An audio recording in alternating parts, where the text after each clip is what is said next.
Today, Ether tumbles below $3,000 for the first time since February. A new stablecoin bill just dropped this morning.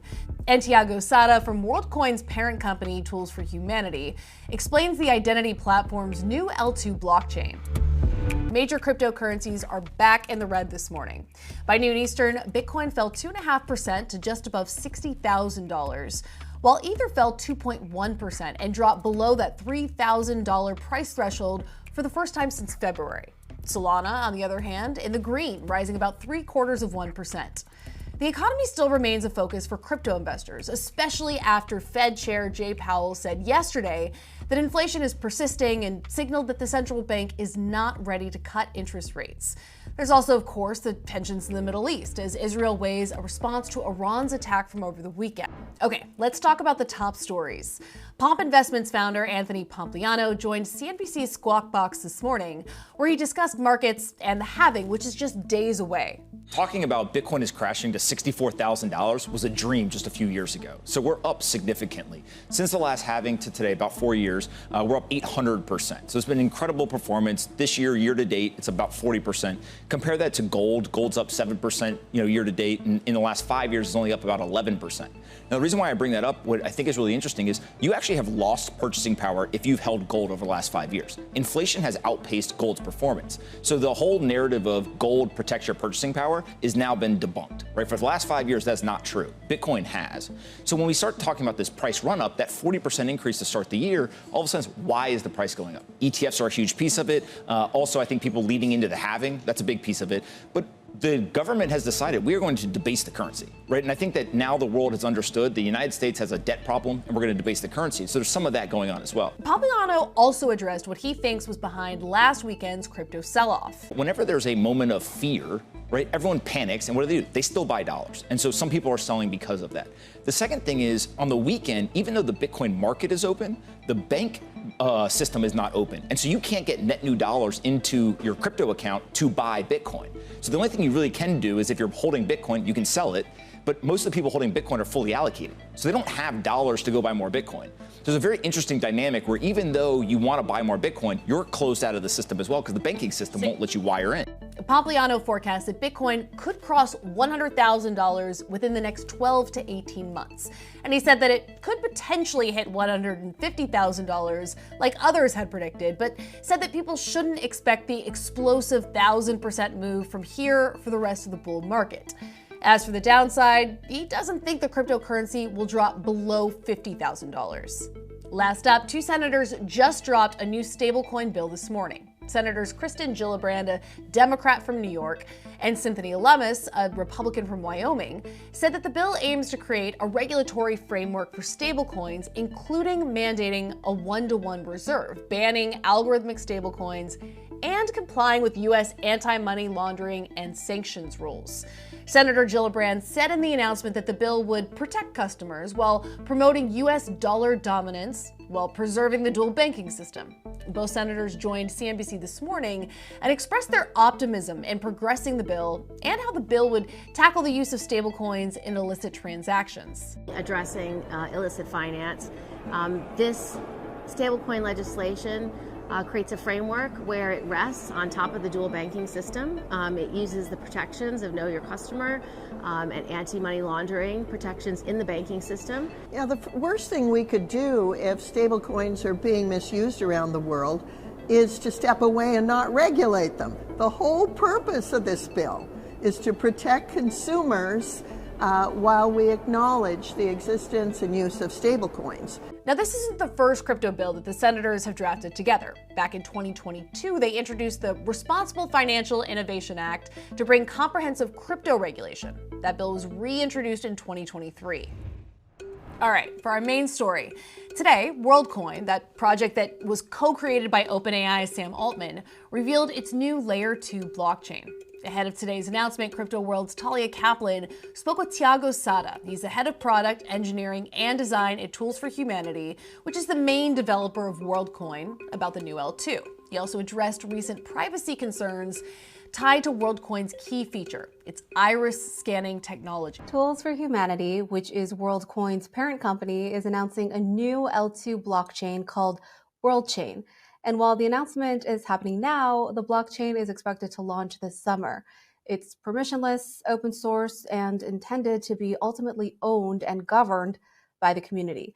Now, I understand that this is part of WorldCoin's effort to address issues related to bots, which can cause congestion on chain.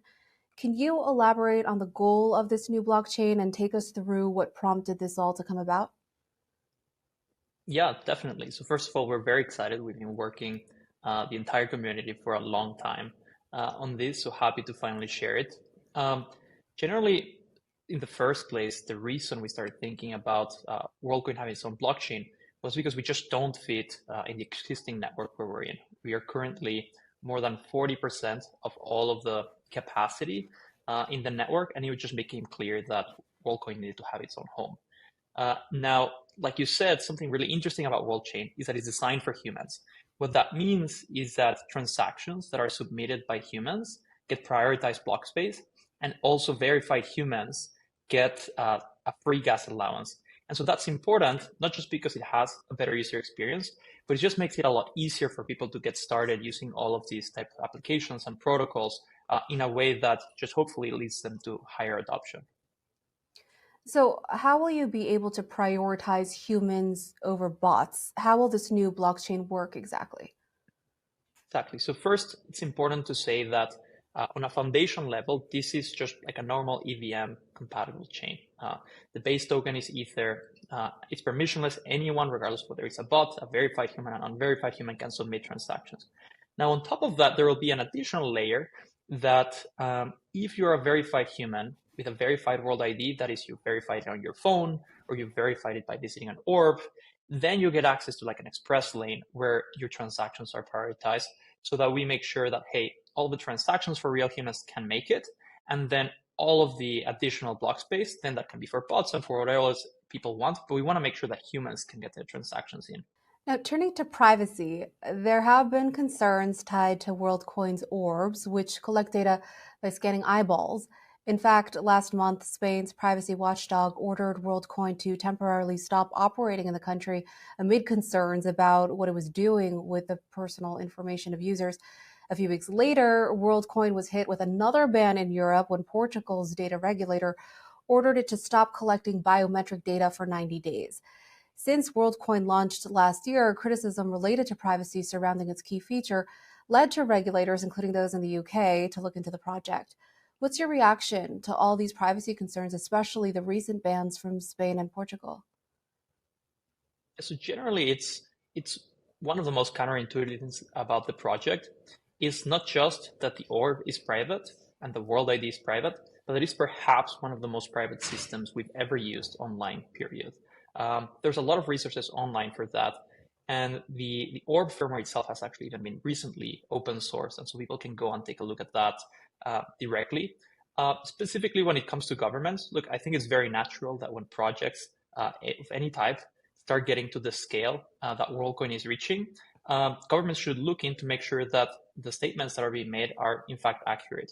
And so generally speaking, any country where you see orbs, we're probably engaging with the governments in some capacity, whether it's to make sure that they understand what is happening. Most of the times, they can do those checks while operations are still going. Every once in a while, they will ask us like, hey, can you please pause for a couple of weeks or a couple of months while we can review that?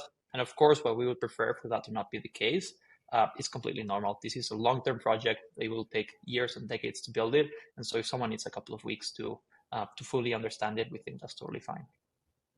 So you're confident that Spain and Portugal will allow WorldCoin to start operating in their regions once again?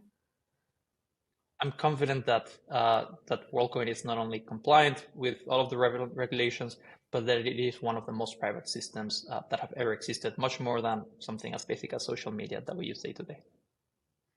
Now, I want to focus on something you just mentioned. About 3 weeks ago, WorldCoin announced in a blog post that the core components of the Orb software are now open sourced and completed a privacy audit. What was revealed in that audit, and what other steps are being taken to protect personal information? Of course, yeah. So these were very important steps. For a couple of years now, we've been gradually open sourcing different parts of the stack. There is something called the WorldCoin tech tree on the internet where people can see every single part, what is the status. And we took a really big step earlier this year by open sourcing the Orb firmware. That means that now the Orb hardware, the Orb firmware, the Orb AI models, and the identity protocol, all of those are completely open source.